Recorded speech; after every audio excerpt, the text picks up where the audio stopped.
Today I talk about leaning into discomfort and seeing the reward on the other side. Welcome to episode number 29 of the Luebbers journey. Today's topic is really important to me. It's been one of the themes of my life, if I had to pick one. The idea of leaning into the things that make you most uncomfortable, but are essential to progressing along your path. And there are a lot of different contexts in which I've encountered this. Probably the earliest one was getting on the phone and talking to strangers. When I started my first business, I had to do a lot of market research and immerse myself in the minds of my potential customers. And this involved picking up the phone and calling people who I didn't know, who I would then ask questions to essentially gauge whether my business was viable. But it was really scary to me, extremely scary. One of the scariest parts at the beginning of my journey. And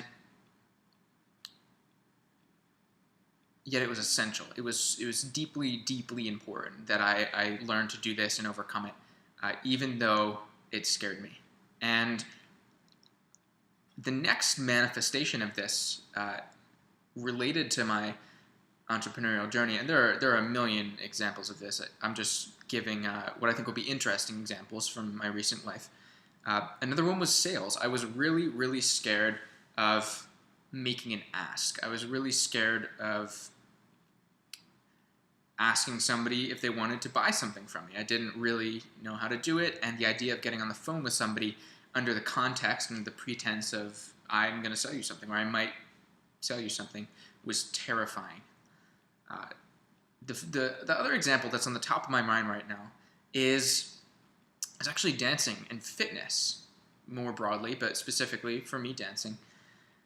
And how easy it is to sort of believe your emotional reaction to something. Believe the discomfort.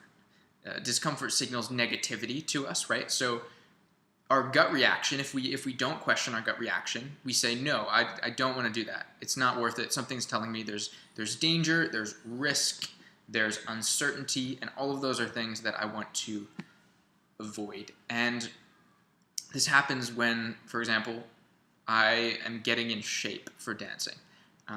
And something just feels excruciatingly painful. Like doing a full dance just feels like I'm staring death in the face. And it's so easy to believe that and say, this is just what it's going to be like, or this is awful, when the reality is, in this and in all the situations I previously mentioned, and in almost all situations involving discomfort, the truth is, on the other side of that discomfort is some kind of reward.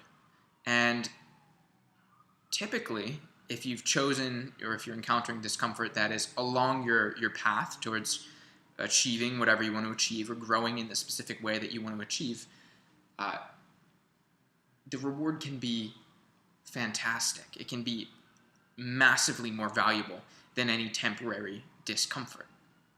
And it constantly amazes me how even I fall prey to this massively. And I've talked to plenty of people, clients and friends and people I've met who have been so crippled by temporary discomfort that they've never been able to progress further towards their goal. And it constantly blows my mind. It makes sense on an emotional level, right? It's uncomfortable. It's really uncomfortable for a lot of people. I'm super introverted. It was really uncomfortable for me to learn how to call people and things like how to approach people at parties and things like that a lot of people might find natural were really scary for me at one point in time. And so I understand it. I get it. When I say I disbelieve it, it's not that I can't see how it's possible, but rather it astonishes me that people fail so often to grasp and reach for the reward on the other side. When I finally got over my barriers to selling, it became one of the things that I love most, because I realized that when I sold well and I sold authentically, I transformed lives. And that became one of the things that drove me. Similarly, I now have this sort of addiction to to pushing the boundaries in dancing, because I've realized that not only does pushing the boundaries give me this sort of like runner's high, right, a direct reward, but it also, in the long term, massively benefits me tremendously. And it's still a constant journey for me, right, to rewire my brain to run towards the right discomfort. Because every time it's uncomfortable. That's the definition of discomfort. But what I have been able to do is develop a massively positive connotation towards the right kinds of discomfort. Whether that's picking up the phone and calling somebody, whether that's pushing through an extremely strenuous workout that scares you, whether it's approaching somebody that's intimidating or scary for you to approach, and a whole variety of other examples, all the way down from posting content to submitting that paper if you're in college. And everybody knows this feeling.